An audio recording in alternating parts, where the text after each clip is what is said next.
She ain't got no money in the bank.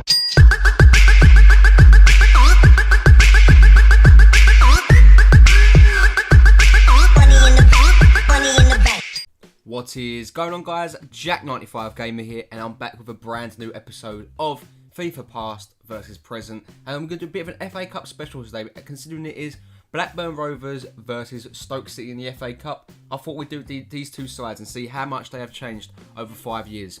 So obviously we're going to start off with Blackburn in their 2009-2010 season, and their league position for Blackburn 5 years ago was 10th in the Barclays Premier League. Their top goal scorer that season, we'll get into that a bit later, but we'll have a look at the defence first. We've got Samba, Nelson, Chimbonda, Salgado and Robinson. Now, a few players stick out for me in this team.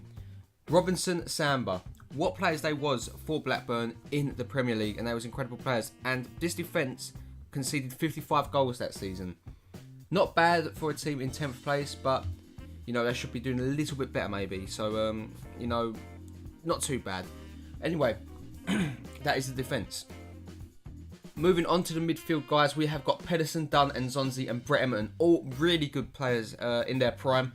Obviously, Nzonzi's hitting his prime now, and we'll be able to move on to. We'll move on to him a bit later. But the top goal scorer that season, as Blackburn fans would probably know, it was David Dunn with 9 goals he got. So very well played there for David Dunn. He was their MVP that season. And the top assister was the man to his left. It was Morten Gammas Pedersen, the player we all know as being a very good player. You know, had a really good shot and was good at set pieces. He bagged 6 assists that season. So a really good midfield there from Blackburn. And it looks quite solid. Moving on to the attack, we have Jason Roberts and El Hadj Diouf. What a striking partnership this was, right? And, you know, they look like really good cards there. Diouf looks very overpowered in my opinion. And imagine having a card like that in Ultimate Team today for El Hadj Diouf. He would be incredible, wouldn't he? But the amount of goals this team did score that season was 41. So, you know, they conceded more goals than they scored, but they still had a top half finish, which is good for Blackburn Rovers. Now, let's look at their current team now.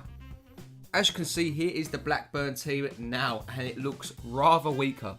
And because that is a truth, you know, they are rather weaker. They are in the Championship and they are in 9th place at the moment.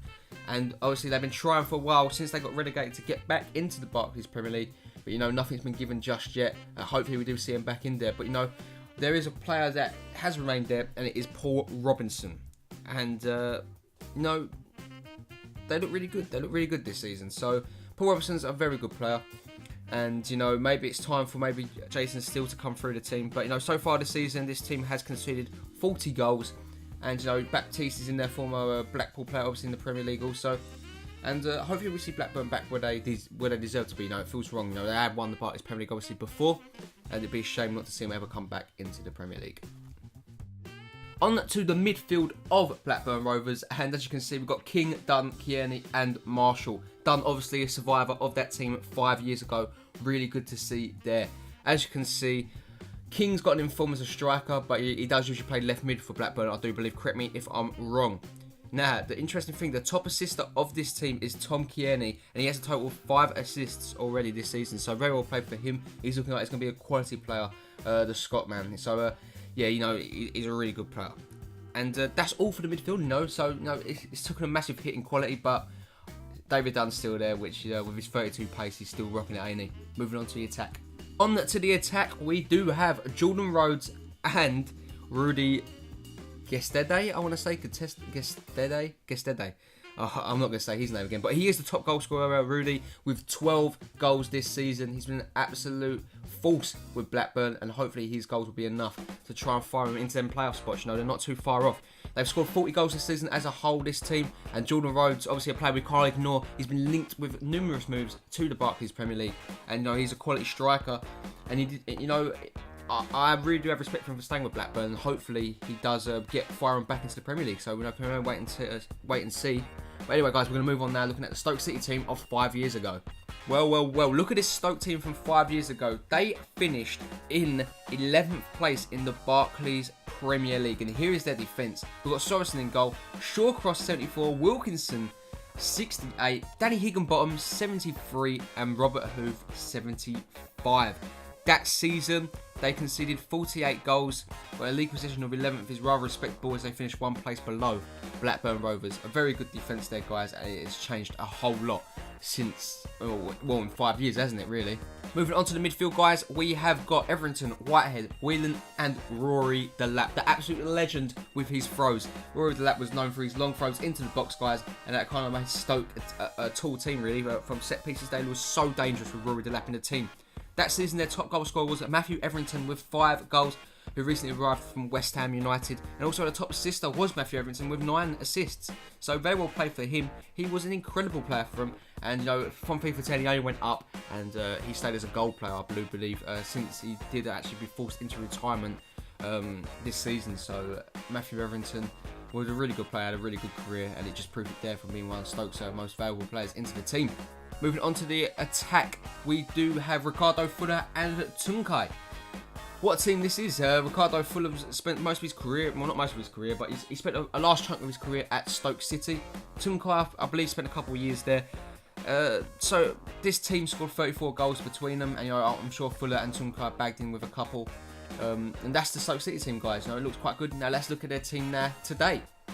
Well, a team now under Mark Hughes since 5 years ago. They're currently in the Barclays Premier League in 10th position. Their team is Eric Peters, Robert Huth, Ryan Shawcross, Cameron and Begovic.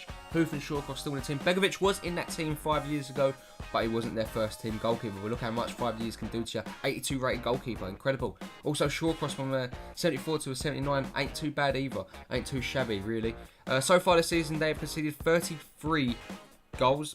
Not too bad, but they conceded 48 last season, so they need to tighten up on that defence, it looks like. But still not a bad team there from Stoke.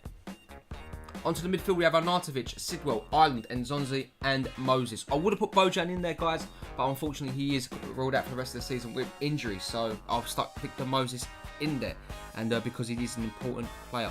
The top goal scorer in this team obviously didn't make it, but it is Jonathan Walters, and Jonathan Walters is a really good player for them. He does sometimes play as striker, but I thought it'd be better to put Mama BM Diouf in there instead. So Walters is their top goal scorer with 7 goals. The top assister in this team is Victor Moses with 3. So I couldn't not put Moses in there either, because he's had an important season for him, and he's a good player. He really is. But on to the attack, and I did give it away, guys. It is Mama BM Diouf. I'm sure most of you wouldn't know. And so far this season, the Stoke team have scored 20 goals. Quite a good going for them. Stoke are a really good side, and they've really established themselves in the Premier League under Pulis and now under Mark Hughes. They look like a really good side, guys, and that is going to bring an end to this episode. I hope you did enjoy seeing how much teams have changed. It really does show that a lot could happen in 5 years. In that case, Blackburn are obviously a mid-table team, and then obviously they're a mid-table team now in the Championship. It's just incredible to see. But I hope you did enjoy the video, guys. If you did, make sure you do hit that like button. I really appreciate it. If you're new around here, then why not hit that subscribe button, guys? It is free. You'll never miss a video coming out from me ever again. As always, I hope you have a really nice day, and I'll catch you guys in the next one. Peace.